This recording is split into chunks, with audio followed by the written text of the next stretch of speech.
ജ്യേഷ്ഠത്തി വലിയ വാശിക്കാരിയാ. ജ്യേഷ്ഠത്തിക്ക് എന്തിന്റെ ആവശ്യമാണ് ഇപ്പൊ തന്നെ യമുനയിലേക്ക് പോകേണ്ട? ശിവാനി എന്തെങ്കിലും അത്യാവശ്യമാകും, അതുകൊണ്ടാ ജ്യോതി അങ്ങോട്ടേക്ക് പോകാൻ ആഗ്രഹിക്കുന്നത്. അതെ, എല്ലാ വർഷവും ജ്യോത വ്രതം എടുക്കുമായിരുന്നു. അതെന്തിനാ? അത് വളരെ പഴയ കഥയാ. സൂര്യദേവന്റെ മകളുടെ പേരായിരുന്നു യമുന, മകന്റെ പേരായിരുന്നു യമരാജൻ. യമരാജൻ ഒരിക്കലും തന്റെ സഹോദരിയുടെ വീട്ടിലേക്ക് പോവില്ല. ഇക്കാര്യം യമുനയ്ക്ക് തീരെ ഇഷ്ടമായിരുന്നില്ല. അദ്ദേഹം അവളുടെ വീട്ടിൽ എപ്പോഴും പോകണമെന്ന് ആഗ്രഹിച്ചു. അങ്ങനെ ഒരു ദിവസം, കാർത്തിക ശുക്ലപക്ഷത്തിന്റെ ദിവസം, യമരാജൻ യമുനയുടെ വീട്ടിലെത്തി. അവൾക്ക് വളരെ സന്തോഷമായി. സഹോദരനെ ആഘോഷപൂർവ്വം സ്വാഗതം ചെയ്തു. ആ സൽക്കാരത്തിൽ സന്തുഷ്ടനായ ജ്യേഷ്ഠൻ ചോദിച്ചോളൂ അനുജത്തി, എന്താ വേണ്ടതെന്ന്. യമുനയ്ക്ക് ഒരു രാജകുമാരന്റെ ജീവൻ രക്ഷിക്കണമായിരുന്നു. അതുകൊണ്ട് അവൾ ഒരു വരദാനം ചോദിച്ചു. ഈ ദിവസം ഏത് സഹോദരൻ ഏത് സഹോദരിയുടെ വീട്ടിലേക്ക് പോകുന്നോ അയാൾക്ക് ദീർഘായുസ് ഉണ്ടാകുന്നതാണെന്ന്. യമൻ യമുനയ്ക്ക് വരദാനം നൽകി. അങ്ങനെ ദീപാവലിയുടെ പിറ്റേ ദിവസം യമദ്യുതി എന്നറിയപ്പെടുന്നു. ആ ദിവസം യമദേവനുള്ള പൂജകൾ നടക്കുന്നു. സഹോദരന്മാർ യമുനയിൽ മുങ്ങി നിവരുന്നു. ഇപ്പൊ മനസ്സിലായോ? മനസ്സിലായി മുത്തശ്ശി.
നിങ്ങൾ കാഫിറുകൾക്ക് ഇതുപോലും അറിയില്ലേ? ഇത് മുഗളന്മാരുടെ സ്ഥലമാണ്. ഇവിടെ ഹിന്ദുക്കളുടെ ആഘോഷങ്ങൾ നടത്താൻ പാടില്ലെന്ന്. ഞങ്ങളോട് ദയവായി ക്ഷമിക്കണം മഹാമംഗ. പക്ഷേ വർഷത്തിൽ ഒരിക്കൽ മാത്രമല്ലേ ദീപാവലി ആഘോഷം വരാറുള്ളൂ? മരണവും ജീവിതത്തിൽ ഒരിക്കലേ വരികയുള്ളൂ. ചിന്തിക്കൂ. ഇവിടെ ഇത് നടക്കില്ല. എന്തുകൊണ്ട് നടക്കില്ല?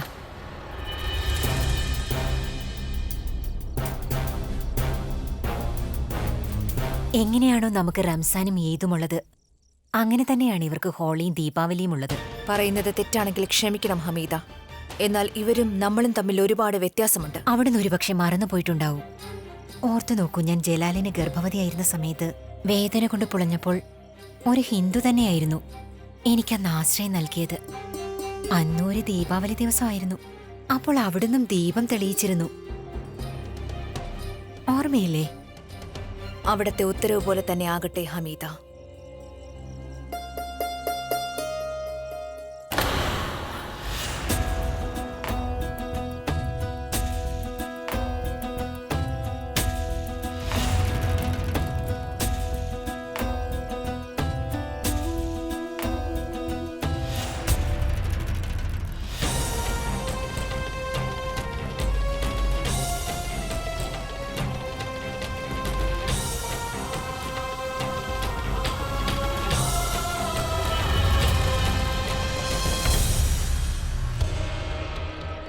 നീ പാടാത്തതെന്താ?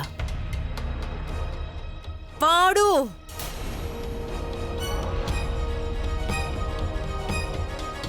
നീ പറഞ്ഞത് ശരിയാണ്.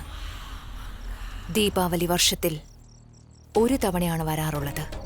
ഹമീദയും വരുന്നത് അതുപോലെ തന്നെയാണ്. ഒരേ ഒരു തവണ.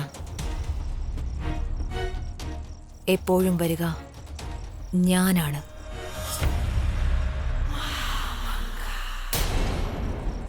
തീരുമാനിക്കേണ്ടത് നിങ്ങളാണ്.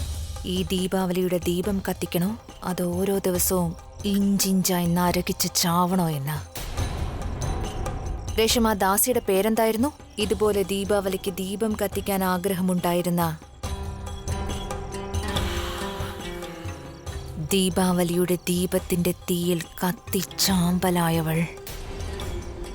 മനസ്സിലായോ? ദയവായി ഞങ്ങളോട് ക്ഷമിക്കണം മഹാമംഗ.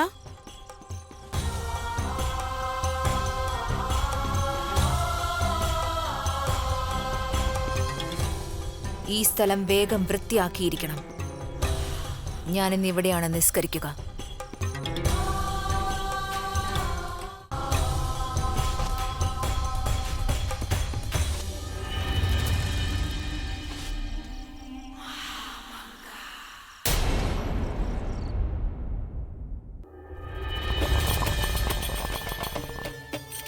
മഹാമംഗ നന്നായിട്ടാണ് ആസൂത്രണം നടത്തിയത്.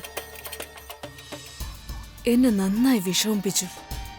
ഒരു പിഴവും സംഭവിച്ചതുമില്ല. രാജ്ഞിയുടെ കാര്യവും അങ്ങനെ തന്നെയായിരുന്നു.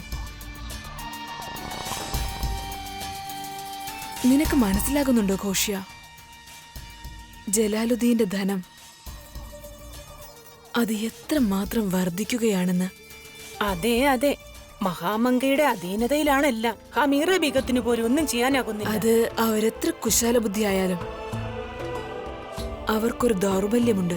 അത് നമുക്ക് മാത്രമാണ് അറിയാവുന്നത്. അതെന്താണ്? അവരുടെ മകൻ അദം ഖാൻ.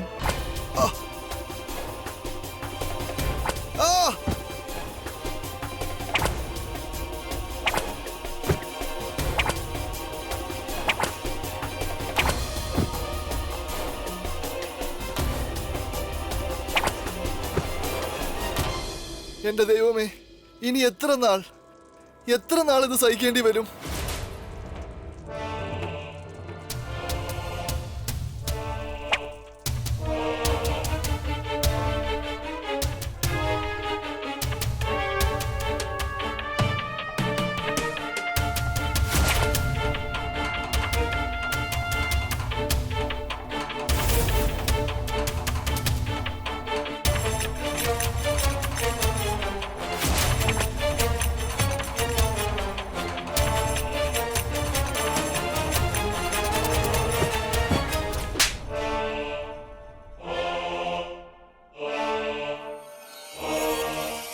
ശിക്ഷ ഇങ്ങനെ നൽകണം. അതിന്റെ ഓർമ്മ ജീവിതകാലം മുഴുവൻ ഉണ്ടാവണം.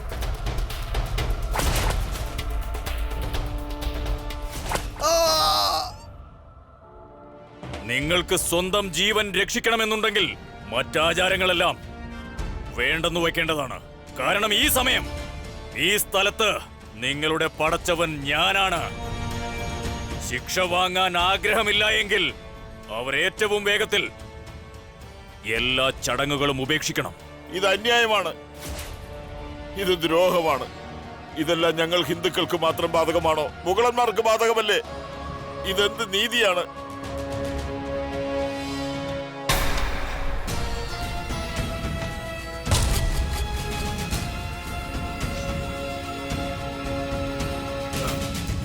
ഇതാണ് മുഗളന്മാരുടെ നീതി. ഇതുതന്നെയാണ് ശരിയായ നീതിയും. ഇതെന്ത് ന്യായം? ഇത് എത്ര കാലം സഹിക്കേണ്ടി വരും? മരിക്കുന്നിടം വരെ. എത്ര കാലം ജീവനുണ്ടോ അത്രയും കാലം. നിസാരമായ ജീവിതമാണ്.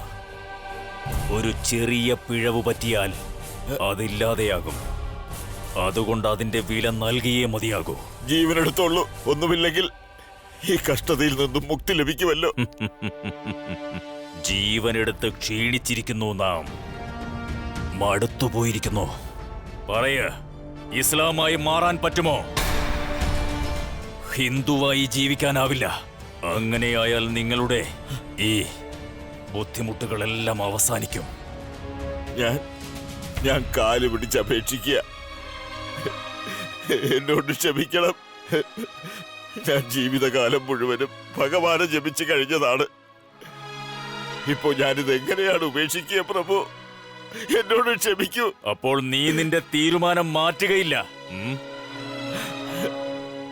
ശരി, ഞാൻ നിനക്ക് തരുന്ന ശിക്ഷ മാറ്റിയേക്കാം.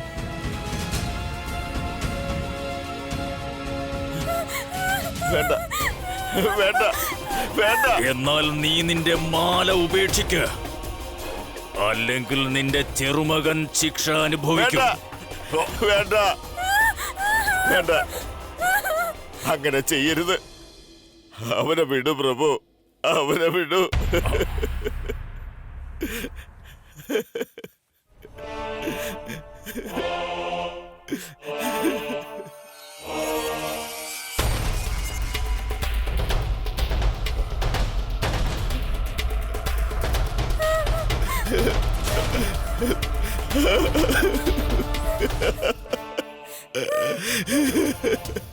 നിങ്ങൾ എല്ലാവരും കണ്ടില്ലേ മുഗളനായതിന്റെ പ്രയോജനം? നിങ്ങൾക്ക് കരം കൊടുക്കേണ്ട, വേണ്ട ദയ ലഭിക്കും. ഒരു ബുദ്ധിമുട്ടും ഉണ്ടാകില്ല.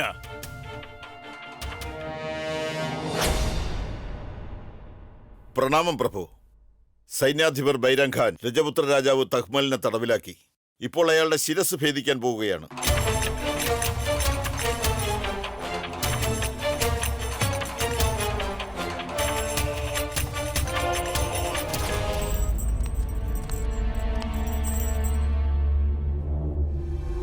ഇന്ന് നിന്റെ ജീവിതത്തിന്റെ അവസാന ദിവസമാണ് തഹത്മൽ. നീ നിന്റെ ദൈവത്തെ ഓർത്തോളൂ. നീ ഞങ്ങളുടെ സാധുജനങ്ങളെ വകവരുത്തിയിരിക്കുന്നു. ഇന്ന് നാം നിന്റെ ശിരസ് ഛേദിക്കുന്നതാണ്. നിനക്കെന്തെങ്കിലും അവസാന ആഗ്രഹം പറയാനുണ്ടോ? എനിക്ക് ഒരു തവണ അങ്ങയുടെ ഷഹൻഷാ ജലാലുദ്ദീനെ കാണാൻ ആഗ്രഹിക്കുന്നു. ഞാൻ തന്നെയാണ് ഇവിടെയുള്ള എല്ലാ തീരുമാനങ്ങളും എടുക്കുന്നത്. എന്താ മുഗളന്മാരുടെ നിയമാധികാരിക്ക് ഇത്ര പോലും ധൈര്യമില്ലേ മരിക്കാൻ പോകുന്ന ഒരാളുടെ അവസാനത്തെ ആഗ്രഹം സാധിച്ചു തരാൻ?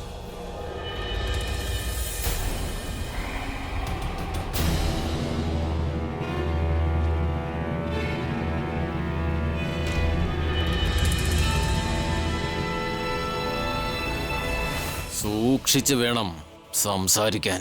പറയൂ, അങ്ങ് ശരിക്കും ഭയപ്പെടുന്നില്ലേ? അഥവാ ഷെഹൻഷാ നമുക്ക് മാപ്പ് നൽകിയാലോ എന്ന്? നിങ്ങളുടെ അവസാന ആഗ്രഹം നിങ്ങളുടെ മുന്നിൽ തന്നെ ഉണ്ട്.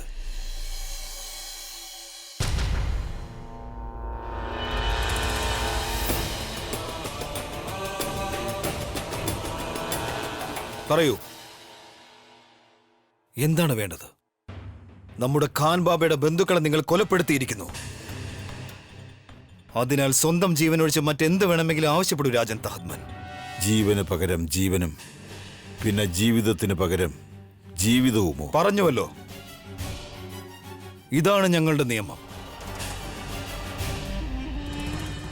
ഇപ്പോൾ അങ്ങ് തന്നെ ന്യായം ചെയ്താലും ഷഹൻഷാ. കാരണം അങ്ങയുടെ അച്ഛൻ ഷഹൻഷാ ഹുമയൂൺ സൂര്യയോട് പരാജയപ്പെട്ട് മരണത്തെ മുഖാമുഖം കണ്ടപ്പോ അപ്പോൾ അദ്ദേഹത്തിന്റെ ജീവൻ രക്ഷിച്ചത് ഞാനാണ് അദ്ദേഹത്തെ സംരക്ഷിച്ചത്. ഇപ്പോൾ ഇവൻ എന്റെ ജീവൻ എടുക്കുന്നത് നിങ്ങൾ എന്നോട് ചെയ്യുന്ന വഞ്ചനയായി മാറില്ലേ? എന്നാൽ നാം ഇപ്പോൾ അങ്ങയുടെ ജീവൻ എടുത്തില്ലെങ്കിൽ അത് ഖാൻ ബാബയോട് ചെയ്യുന്ന അപരാധമാകും. അദ്ദേഹത്തിന്റെ ബന്ധുക്കളെ കൊന്നു എന്ന കുറ്റമാണ് അങ്ങയുടെ ശിരസിലുള്ളത്. അപ്പോൾ അങ്ങയുടെ അച്ഛനോടുള്ള കടപ്പാടോ? ജീവന് പകരം ജീവൻ. തീരുമാനം അങ്ങയുടേതാണ്.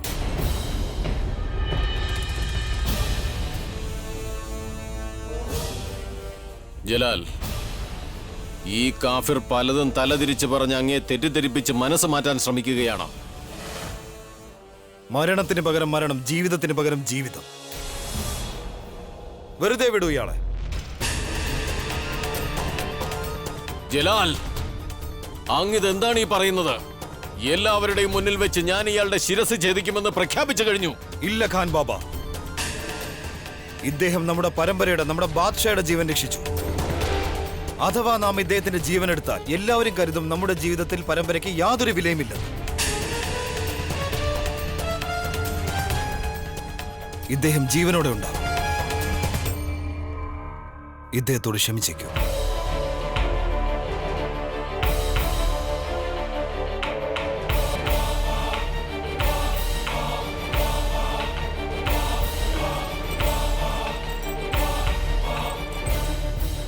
ബാദുഷായുടെ അച്ഛനാകാനായി അങ്ങ് പാഴ്ശ്രമമാണ് നടത്തിയത്. ബാദുഷായുടെ അച്ഛൻ ബാദുഷ തന്നെയായിരിക്കും, ഏതെങ്കിലും സേനാപതിയല്ല.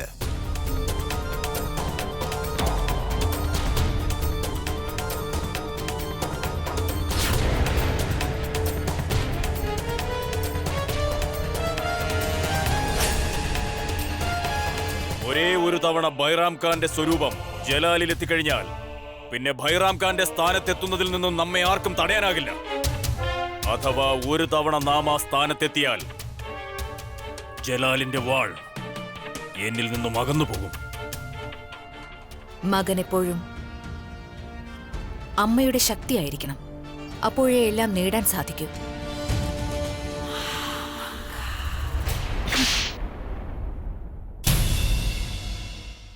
ഒരു വിഡ്ഢിയോ ദുർബലനോ ആയി പെരുമാറിയാൽ എന്താ സംഭവിക്കുക എന്ന് നാം പറഞ്ഞു തരണോ? നിനക്കിനിയും മനസ്സിലായിട്ടില്ല. കുട്ടിക്കാലത്ത് നാം നിനക്കൊരു കഥ പറഞ്ഞു തരുമായിരുന്നു. പാമ്പിന്റെയും കീരിയുടെയും കഥ. എന്താ നിനക്ക് ഓർമ്മയുണ്ടോ? നാം എപ്പോഴും പറയുമായിരുന്നു, 10 അടി ദൂരത്തിൽ നിൽക്കുമ്പോൾ മാത്രമാണ് സർപ്പം ശക്തനായിരിക്കുന്നത്. അഥവാ അത് കീരിയോട് നേരിട്ട് പോരാടുകയാണെങ്കിൽ, കീരിയോട് നേർക്കുനേർ നിൽക്കുകയാണെങ്കിൽ അതിന്റെ മരണം ഉറപ്പാണ്. ഓർമ്മയുണ്ടോ? അവിടുന്ന് എന്താണ് പറഞ്ഞു വരുന്നത് ഉമ്മ? ഒരു ഭാഗത്ത് അവിടുന്ന് നമ്മെ ഷെഹൻഷായാക്കാമെന്ന് പറഞ്ഞു മോഹിപ്പിക്കുന്നു, മറുവശത്ത് അവിടുന്ന് നമ്മുടെ ദൗർബല്യത്തെക്കുറിച്ച് പറയുകയാണോ? നാളെ ഷെഹൻഷായാകാൻ പോകുന്നയാൾ ആരെയെങ്കിലും ഭയപ്പെടുന്നത് എന്തിനാണ്? വിഡ്ഢികൾ മാത്രമേ സ്വന്തക്കാരുമായി ശത്രുതയുണ്ടാക്കാൻ ശ്രമിക്കുകയുള്ളൂ. ജലാലിന്റെ സ്ഥാനത്തെത്തുക എന്നത് വിദൂരത്തിലുള്ള കാര്യമാണ്. ആ സ്ഥാനത്തെക്കുറിച്ച് ചിന്തിക്കാനുള്ള അർഹത പോലും ഇപ്പോൾ നിനക്കില്ല. ആദം, എന്താ നീ അതൊന്നും മനസ്സിലാക്കാൻ ശ്രമിക്കാത്തത്? നീ നിന്റെ ശക്തിയാലല്ല പോരാടേണ്ടത്. നീ നിന്റെ ഉമ്മയിൽ വിശ്വാസം അർപ്പിക്കൂ. എന്ത് സംഭവിച്ചാലും വെറുതെ കണ്ടുകൊണ്ടിരിക്കുക. നാം നിന്റെ ഉമ്മ ബൈറാം ഖാനെ നിന്റെ പാതയിൽ നിന്നും എന്നേക്കുമായി മാറ്റാൻ ആഗ്രഹിക്കുന്നു. പിന്നെ ഇക്കാര്യത്തിൽ ബൈറാം ഖാൻ സ്വയം തന്നെ നമ്മെ സഹായിക്കുന്നതാണ്.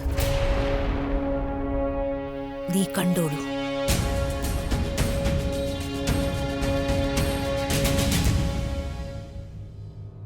ആദം,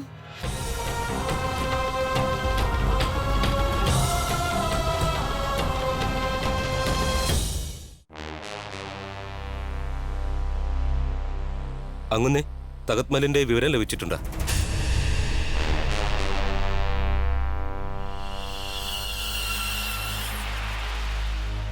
തഹത് മലിന് ശിക്ഷ നൽകാനുള്ള പറ്റിയ അവസരം ഇതാണങ്ങുന്നേ.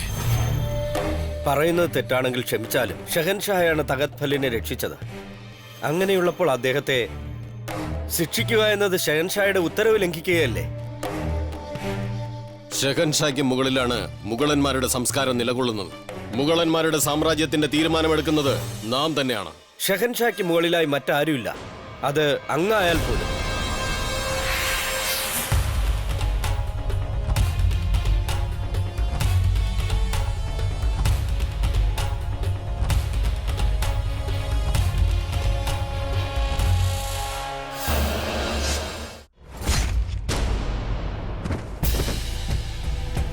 മറ്റാർക്കെങ്കിലും എന്തെങ്കിലും പറയാനുണ്ടോ? മറ്റാർക്കെങ്കിലും എന്തെങ്കിലും പറയാനുണ്ടോന്ന്?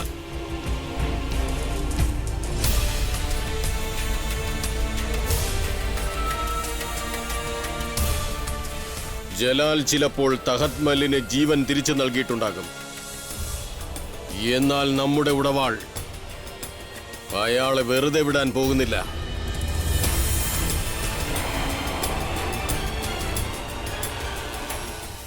അതൊരു യോഗമായിരുന്നു. മധുരയിലേക്ക് പോകുന്ന വഴി മധ്യത്തിൽ വെച്ച് ജോധ അവളുടെ ഭാവി വരൻ സൂര്യഭാന്റെ കൊട്ടാരമിരിക്കുന്ന ഭാൻപൂരിലെത്തി. അതിൽ സൂര്യഭാന്റെ കുടുംബം വളരെ സന്തോഷിക്കുകയും ചെയ്തു.